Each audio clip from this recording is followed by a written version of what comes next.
பண்டிகை முடிந்து சென்னைக்கு மக்கள் திரும்பி வருகின்றனர். அந்த வகையில் நள்ளிரவு 12 மணி முதல் சுமார் 16,800 வாகனங்கள் விக்கிரவாண்டி சுங்கச்சாவடியை கடந்துள்ளதாக தகவலானது வெளியாகி இருக்கின்றன.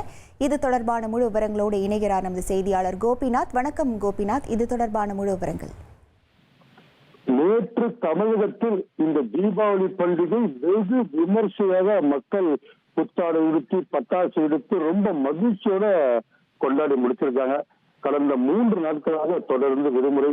இந்த விடுமுறையில சென்னையில வேலை செஞ்சவங்க பாத்தீங்கன்னா தங்களோட சொந்த ஊருக்கு திரும்பி போனாங்க, தீபாவளி கொண்டாடுறதுக்காக போனாங்க. இவங்க பாத்தீங்கன்னா கடந்த 17ஆம் தேதி முதல் தீபாவளி பண்டிகையான நேற்று வரை விழுப்புரம் மாவட்டம் விக்கிரவாண்டி சுங்கச்சாவடி கலந்ததாக போக வேண்டியிருக்கு.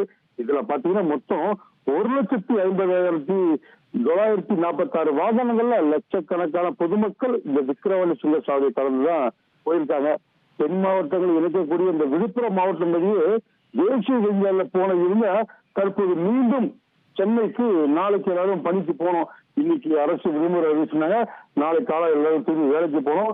நேற்று நள்ளிரவு முதல் இந்த நேரம் வரை 16,800 வாகனங்கள்ல விக்கிரவாண்டி சுங்கச்சாவடி கலந்து தற்போது சென்னைக்கு மக்கள் சீறி பாய்ந்து வந்துட்டு இருக்காங்க. இதுல பாத்தீங்கன்னா விழுப்புரம் மாவட்டத்தை பொறுத்த வரைக்கும் ரெட் அலர்ட் எச்சரிக்கை விடுக்கப்பட்டிருக்கு. பரவலாக அங்கங்க மழை பெய்ஞ்சிட்டு இருக்கு. வாகன ஓட்டிகள் கடும் சிரமத்துக்கு ஆளாகிறாங்க. இது ஒரு பக்கம். இது ஒரு பக்கம் இருக்க தேசிய நெடுஞ்சாலை 7 இடத்துல மேம்பால பணிகள் நடந்திருக்கு. அந்த இடத்துல பார்த்தீங்கன்னா ஒரு வழி பாதையில் மட்டுமே இவர்கள் இந்த பாலம் நடைபெறும் பணி இடத்தை தாண்டிதான் இவங்க சென்னை வர வேண்டியிருக்கு.